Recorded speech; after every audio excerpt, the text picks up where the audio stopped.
The first time Emma invited me to meet her family, I assumed it was because her younger brother needed help choosing a college. We'd spent nearly 2 years sharing a small apartment, surviving impossible rent, burnt dinners, and late-night conversations that stretched until sunrise. We were roommates, best friends, and nothing more, or at least that's what I kept telling myself. "Just be yourself," she said as we pulled into the driveway of a beautiful white farmhouse glowing beneath the golden evening sun. "I always am." She smiled in a strange, nervous way. "Good. That'll make this easier." I frowned. Easier for what? Instead of answering, she grabbed the homemade apple pie resting between us and hurried toward the front door before I could ask another question. The smell of roasted chicken, fresh bread, and cinnamon welcomed us inside. Laughter echoed from the dining room where half a dozen relatives were already gathered. Family photographs lined every wall, capturing birthdays, graduations, and holidays filled with smiles. Emma's mother rushed over and hugged her tightly. "My baby," she exclaimed before turning to me with warm eyes. "You must be Noah." I nodded politely. "Nice to finally meet you." Her father walked over with a firm handshake. "Any friend of Emma's is welcome here." Friend. The word settled comfortably in my mind. At least for another 5 seconds. Emma took a deep breath. "Mom. Dad." She began. I noticed her hands trembling. "This is my boyfriend." Silence. Absolute silence. My brain stopped working. I stared at her, convinced I had misheard. Boyfriend? Her father blinked twice.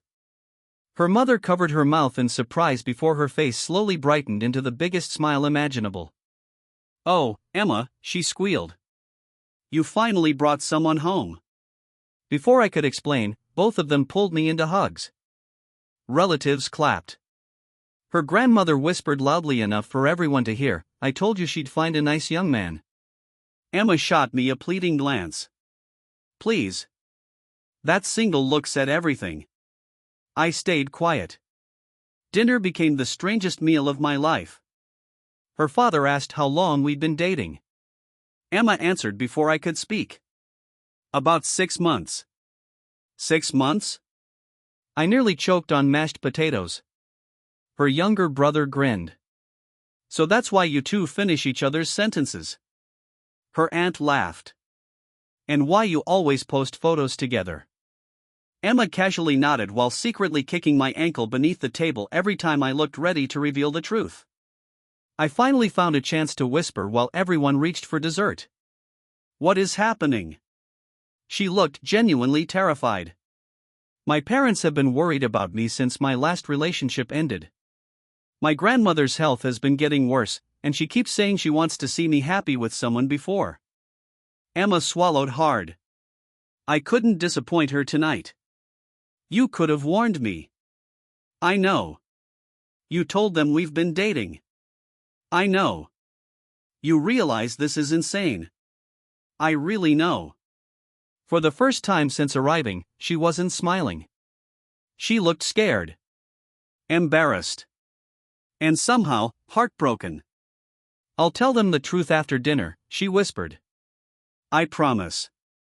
When dessert ended, her grandmother slowly stood and tapped a spoon against her glass. "I'd like to make a toast." Everyone fell silent. She looked directly at Emma. "My granddaughter has spent years taking care of everyone else.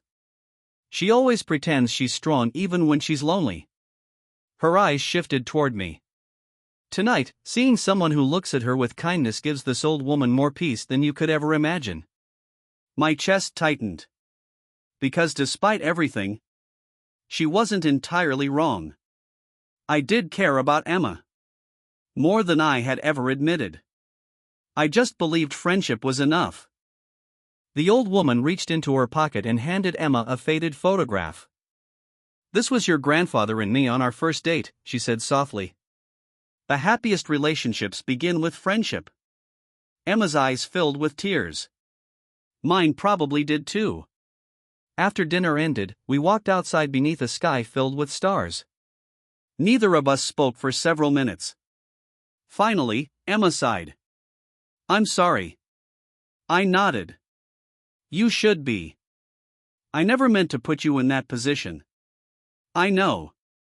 She stared toward the porch where her family laughed through the open windows. I guess I kept pretending because. She stopped herself. Because what? She laughed quietly, though it sounded more like surrender. Because somewhere along the way, pretending stopped feeling like pretending. The words settled over us with the evening breeze. I looked at the woman who had become my closest friend. The one who knew exactly how I took my coffee. The one who waited up whenever I worked late.